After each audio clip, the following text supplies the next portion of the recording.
Matemática do Vigor!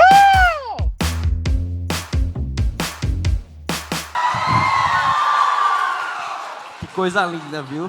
É lindo ver isso. Gente, ó, esse projeto que Gil faz, que ele está criando, o Aulão do Vigor, é uma chance da gente muito, muito grande de transformar esse país, transformar a educação.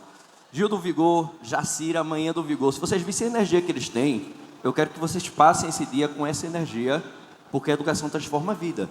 E o tempo de vocês é muito valioso, né? Eu sou Rodrigo Bione, professor de História. Eu fiquei aqui pensando o que é que eu podia fazer para vocês, para ajudar mesmo. Porque cada minuto aqui importa, e às vezes a gente nem percebe que um minuto pode mudar a nossa vida. Então, eu quis, literalmente, trazer um monte de coisa que pode ajudar para vocês. O que é que eu fiz? Vamos pegar os assuntos que mais caem, e de forma bem direta, é isso. Então, o que é que a gente vai fazer aqui? Falar desses temas tão importantes, que com certeza vão estar na prova. E aí, prestem atenção, se inspirem no exemplo de Gil, porque a educação transformou a vida dele, e é tão lindo ver alguém usar isso que ele tem, a visibilidade, para transformar a vida de vocês, que estão aqui com a gente presente, e do Brasil inteiro, que estão acompanhando online. Então, o primeiro assunto que sempre cai era Vargas. É bem objetivo, certo? Então, Vargas subiu ao poder em 1930. Quando ele sobe ao poder, em 1930, ele fez uma revolução que acabou com um negócio chamado República Oligárquica. Gente, esse termo, oligarquia, você pode pensar mais ou menos como elite. Então, o que é república oligárquica? As elites de cada local mandavam nas suas regiões. E aí Vargas, literalmente, fez uma revolução e logo no começo dele, ele vai chegar e fazer uma mudança que cai muito para vocês. A instituição do voto feminino em 1932. Vê, voto cai muito. Então, se for de 30 para frente, mulher já votava. Quem é que não votava ainda? Analfabetos. Eu vou chegar nisso depois. E aí, em 34, ele cria uma Constituição, depois de muita pressão, tem muita confusão, e ele resolve dar um golpe nele mesmo. Como assim ele dá um golpe nele mesmo? Em 1937, ele vai chegar e vai dizer, o Brasil está sob uma ameaça comunista. Ele anuncia o Plano Cohen. Plano Cohen é um plano de revolução comunista, mas que era falso. Ele usa um plano falso para dar um golpe nele mesmo e se tornar ditador do país. A ditadura de Vargas é uma das coisas que mais cai no Enem e se chama Estado Novo. Então, o Estado Novo é, literalmente, quando cai Vargas, 70%, 80% das questões são sobre isso aqui. E são sobre esses temas que a gente vai colocar, certo? Então, quais são os temas principais? Lembrem o seguinte, Estado Novo é uma ditadura. Se é ditadura, não tem liberdade de expressão. Vargas, ele não quer discutir ideias, que o povo participe assim, dizendo, é isso, é aquilo. Não. Vargas quer que as pessoas acreditem no que ele quer que as pessoas acreditem. Então, não tem diversidade de opinião.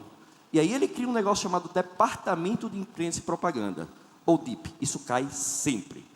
O DIP, se é um órgão de imprensa e propaganda de uma ditadura, ele pode fazer duas coisas só. Falar bem de Vargas, o Estado Novo é maravilhoso, Vargas é um herói, é um salvador, ou censurar os adversários. E isso é importante, certo? Então, cai muito DIP, censura os adversários e promoção, o que a gente chama de culto à personalidade de Vargas. Outra coisa que Vargas é muito famoso é pelas leis trabalhistas. A CLT, Consolidação das Leis Trabalhistas. A CLT é o maior documento que a gente já teve de direitos trabalhistas. E aí, quando cai assim, direito trabalhista, um monte de gente acerta. Mas a gente tem que tomar um cuidadozinho. Na verdade, dois cuidadozinhos sobre isso. Vê, direito trabalhista tem sim, muitos. Mas Vargas, ele faz isso e tira a autonomia do movimento trabalhista.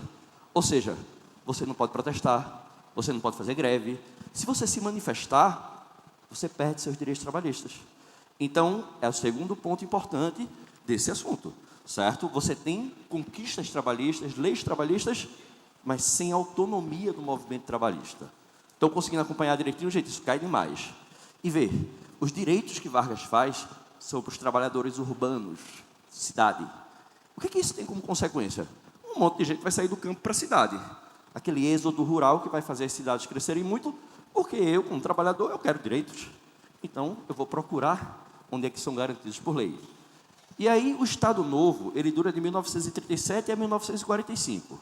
Vê, durante o Estado Novo, acontece uma coisa muito importante no mundo, a Segunda Guerra Mundial. Essa Segunda Guerra Mundial, ela vai de 39 a 45. Percebam o seguinte, o Estado Novo acaba em 45, a Segunda Guerra Mundial acaba em 45. É coincidência, não é não. O Brasil participou da guerra, participou. A gente meio que negociou com os Estados Unidos que os Estados Unidos financiassem a construção de uma empresa grande, que a gente chama de CSN, Companhia Siderúrgica Nacional. Mas percebam bem, vê, vai cair na prova, certo? A gente viu um barulhinho, vai cair na prova agora, certo? Então, vejam o seguinte, o Brasil se uniu para lutar contra Hitler, aquela Alemanha nazista, lutou contra Mussolini, ditador da Itália também. E o que a gente era aqui dentro? Uma ditadura. Como é que você vai explicar para um povo que você está lutando pela liberdade, pela democracia, e internamente você é uma ditadura? Então, essa contradição entre a gente lutar pela liberdade dos outros e dentro a gente ser uma ditadura, isso não passou batido, não. Isso enfraqueceu Vargas, desgastou Vargas, e aí, depois de muita confusão, os militares derrubaram Vargas e acabaram com o Estado Novo. Então, essa contradição também cai. Esses são os 3 pontos que mais caem de Vargas, junto com aquela questão que eu falei do voto feminino. Vou para outro assunto, porque eu quero que vocês peguem assim aquilo, dicas que caem mesmo, certo? Como eu disse, eu quero aproveitar cada minutinho aqui de vocês, porque eu quero ver vocês entrando na universidade. E, por favor, quando entrarem lá, reproduzam um exemplo de Gil. Vocês podem ser humanos em qualquer profissão que vocês escolherem. E vocês podem transformar vidas, certo? Nunca duvidem de vocês disso, não. A gente transforma vidas. Bom, outro assunto importante é o que a gente chama de período entre guerras. O nome diz muito. É o período entre a Primeira e a Segunda Guerra Mundial. A Primeira Guerra Mundial acaba em 1918, a Segunda Guerra Mundial começa em 1939. Então, esse período aí, esses 20 anos mais ou menos, ele cai muito. E a gente costuma dividir ele em 2 assuntos. A crise de 29 e os totalitarismos. O que é um totalitarismo? É um governo que manda em tudo. É total, é completo. Tudo dentro do Estado, nada fora do Estado, nada contra o Estado. Isso é uma frase de Mussolini, um daqueles totalitaristas. E aí um assunto que muita gente erra quando cai. Mas vê só, com 3 ou 4 frasezinhas a gente consegue resolver qualquer questão. Primeira coisa, entre a Primeira e a Segunda Guerra Mundial, a regra geral é que você tenha a ascensão, o crescimento desses totalitarismos. Se você está tendo governos autoritários ganhando poder, um monte, é porque aquela crença na democracia não está acontecendo. A democracia está sendo mal vista, certo? Então, claro, tem uma democracia aqui e outra ali, mas não é a regra. E aí, se soma com a crise de 29. Vamos lá, segunda frase importante. Período entre guerras, a crise da democracia. Segunda frase. A crise de 29, que começa nos Estados Unidos e se espalha pelo mundo, ela é a crise do liberalismo. O liberalismo ele não prega uma menor intervenção do Estado na economia, o Estado deve ficar fora da economia, certo? Então, é a crise disso. E aí, essa crise de 29, a origem dela, essa é a segunda frase, é uma crise de superprodução. A gente sempre pensa em crise, não está produzindo. Vê, em origem, o problema é que os Estados Unidos estavam produzindo muito, não tinha quem comprasse. Produzir muito sem ter mercado também é um problema, certo? Então, é uma crise de superprodução. A terceira frase que eu falei é justamente essa. Não é a crise do liberalismo econômico, ou seja, a crise não foi ocasionada por uma intervenção baixa do Estado na economia. Como é que você resolveria uma crise dessa?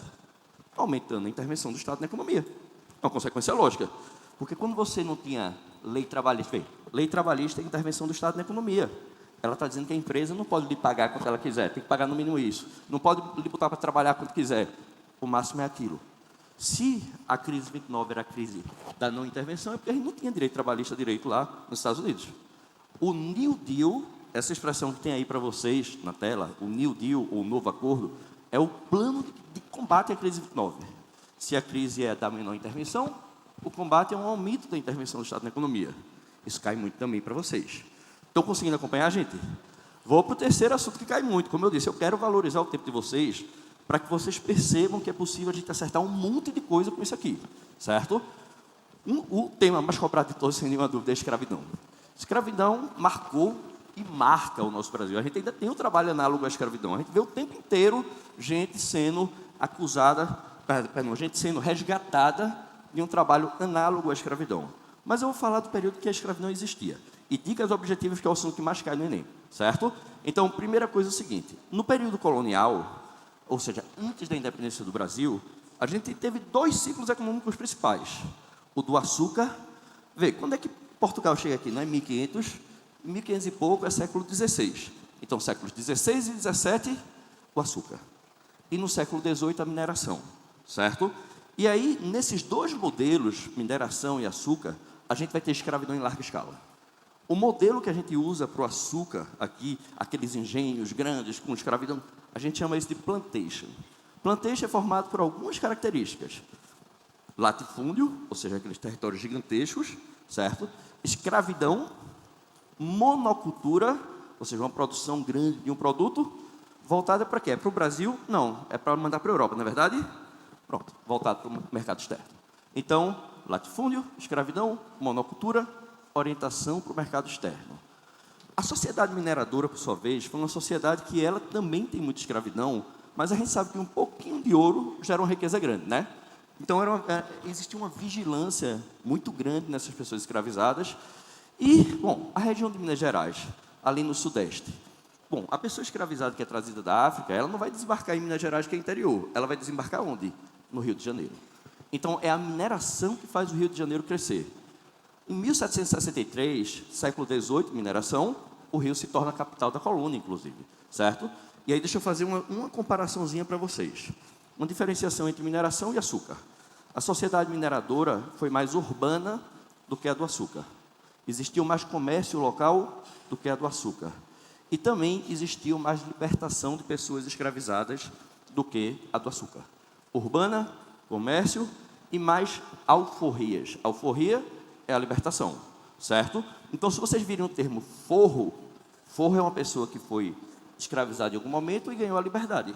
Ele recebeu a alforria, certo? E aí um cuidado, às vezes a gente erra por palavras. E tem uma palavra que é importante, cativo. Cativo cai sempre, cativo.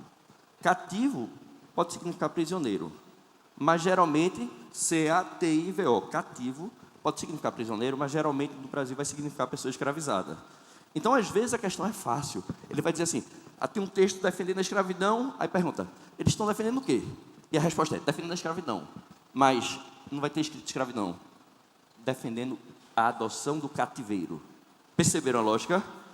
E aí, existe escravidão indígena? Existe. Em menor escala do que a escravidão de pessoas trazidas da África. Certo? Vou até trazer uma provocaçãozinha para vocês. Não vamos chamar de escravo, não. Vamos chamar de escravizado. Por quê? Quem disse foi uma educadora baiana, Macota Valdiva, que ela é educadora, sacerdotisa, que ela dizia, eu não descendo de escravos. Eu descendo de seres humanos que foram escravizados. Porque se você diz que a pessoa é escrava, você está dizendo que a escravidão está na essência dela. E ninguém nasceu para ser escravo. Então, ela transfere a culpa para o escravizador que praticou a violência. Certo? E aí tem uma ordem religiosa que atuou no Brasil, católica, que participou desse processo que a gente chama dos jesuítas. Os jesuítas, vocês têm que tomar um cuidado, cai muito. Os jesuítas são uma ordem da Igreja Católica que ela defende a escravidão negra. Cuidado, ela não é contra a escravidão dos negros, mas ela é contra a escravidão dos indígenas. Então, quando cai assim, não sei o que, os jesuítas eram contra a escravidão. Falso. Só se disser que era contra a escravidão de africanos, de indígenas, certo? Ela é a favor da escravidão negra, mas ela não é a favor da escravidão indígena. E aí, já ouviram falar de bandeirantes? Bandeirante é aquela galera que vai entrar no interior do Brasil, saindo geralmente de São Paulo. São Paulo antigamente era chamado de São Vicente. Esse pessoal, deixa eu trazer outro termo. A gente sempre que vê o termo sertão, a gente pensa no sertão do Nordeste, né? Mas sertão no período colonial, ele podia significar qualquer interior do Brasil. Inclusive uma floresta, tipo a floresta amazônica. Drogas do sertão, era um monte de produto explorado na região amazônica, certo? Então, o bandeirante, ele é um sertanista, é alguém que está entrando no interior. E que eles queriam fazer algumas coisas. Escravizar indígenas. Perceba isso, né? Eu vou votar isso. Eles queriam procurar metal precioso, são eles que vão encontrar as minas de ouro inicialmente. E aí tem um jesuíta que é contra a escravidão indígena. Tem um bandeirante que está indo lá para escravizar indígena. O que vai acontecer? Conflito. Se você vê essas palavras juntas, jesuíta e bandeirante, saiba que vai dar problema. Compreenderam isso tranquilo, gente? Então, vai ter atrito. Complementando isso, cai muito a questão do quilombo. E geralmente são questões que as pessoas erram muito. Primeiro ponto, caiu. Qual a forma de resistência contra a escravidão? Tem um monte. Quilombo é uma delas. Tem a fuga, você pode assassinar o dono da plantação, queimar a plantação para ele ter prejuízo, resistência cultural, resistência linguística, tem um monte. E aí você vai ter que tomar cuidado. Mas quando cai quilombo, vê só, A galera imagina o quilombo um negocinho escondido no meio do mato que ninguém tem contato com nada, né? E os quilombos, em geral, eram complexos. Tem quilombo, como o Quilombo dos Palmares, é como se fossem várias cidades. A capital, que era Macaco, a outra era Sirvupira. Então, são sociedades complexas que, literalmente, elas interagem com seus vizinhos. Ou seja, tem comércio, tem relações afetivas, tem tudo isso. Geralmente, então, quando cai quilombo, eles vão botar para lhe confundir que não tem isso, mas tem esse contato. Compreenderam isso, né, gente? E aí, Enem valoriza direitos humanos. Escute o que eu estou dizendo, por favor. Enem valoriza direitos humanos. Ela não vai falar mal de um povo, dizendo, ele é burro, ele é não sei o quê. Ele... Não vai falar, não. Ele vai dizer assim, percebam direitinho. Ele vai dizer, essa galera aí que fez esse quilombo ocupou uma vila que foi abandonada pelos portugueses. O que é que ele está querendo que você pense? Ele está querendo que você pense que aquele africano não sabia construir casa. Isso é verdade? É não. Então, um quilombo dos Palmares. Teve uma questão que era assim, eles ocuparam as casas deixadas pelos holandeses, as casas deixadas pelos portugueses. Não, eles construíram suas casas. São seres inteligentes, com técnicas, com cultura, com tudo que importa para a gente construir isso aí. Compreenderam rapidinho, gente? Então, quilombos são entidades complexas e essa questão de direitos humanos é fundamental. O Enem não está aí para falar mal de ninguém, não. Até porque seria injusto se fizesse isso. Esses povos que vieram da África, esses povos indígenas, que a gente pode chamar de povos originários, são povos extremamente, com culturas extremamente dinâmicas, com muitos conhecimentos, certo? Cuidado, vou trazer outro termo para vocês, que sempre cai, etnocentrismo. Etnocentrismo é quando você julga uma cultura que é diferente da sua como inferior. E aí, os portugueses faziam isso com os indígenas. É muito comum que um povo julgue outro como inferior, né? Mas é muito injusto. Então, basicamente, a gente tem que entender que são seres inteligentes com culturas valiosas e que vieram aqui e alteraram completamente isso e nas suas resistências eles conseguiram resistir e resistir muito. Deixa eu só dizer uma coisa para vocês sobre o Quilombo do Palmares. Ele existia, mas teve um momento que ele cresceu e virou gigante. Que momento foi esse? Vocês lembram que o Nordeste foi dominado pelos holandeses? Os holandeses vieram aqui atrás de açúcar, certo? Aprenderam a produzir açúcar, é verdade aqui, mas Nassau, quando ele administrou, ele fez crescer muito o negócio do açúcar. E o açúcar não vinha com escravidão de tabela, aquele plantation. Então, o que é que Nassau vai fazer? Ele vai literalmente fazer o açúcar crescer, ou seja, vai chegar mais gente escravizada. Aí a gente tem uma guerra para expulsar os holandeses. Você consegue vigiar uma pessoa escravizada durante uma guerra?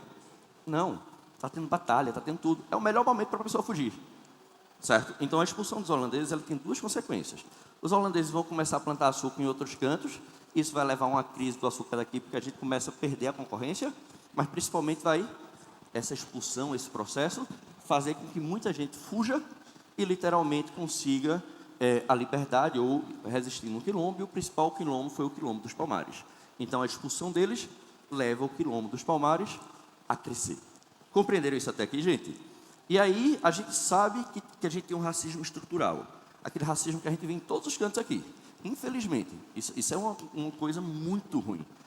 E até na construção da nossa história, a gente meio que apaga essas pessoas que lutaram tanto contra a escravidão, negros e negras, ao longo da história. Infelizmente. Mas que bom que a gente está mudando isso. E aí eu vou trazer um ponto para vocês aqui, um pontinho final. Certo? Que ponto final é esse?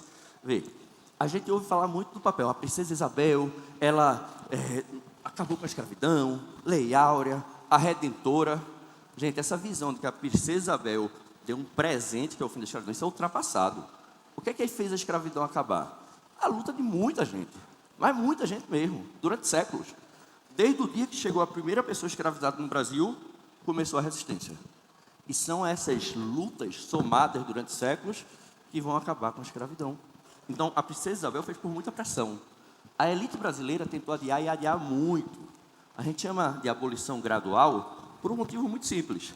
Qual foi esse motivo? Porque a elite era pressionada para acabar, aí ela criava uma lei que não adiantava quase nada. Sei lá, lei do ventre livre, não adianta quase nada. Era para baixar a pressão e manter a escravidão por mais tempo. Só que teve uma hora que não deu mais. Compreenderam isso? Então, cuidado que ela não foi assim, ela deu um presente. Isso não é verdade. Ela literalmente acabou basicamente com a escravidão por pressão. Então, uma falazinha final para vocês. Eu quero agradecer a vocês aqui por tudo que vocês vão por tudo que Gil fez também, né, está fazendo, mas que vocês reproduzam isso, gente. É tão bom quando uma corrente do bem se faz.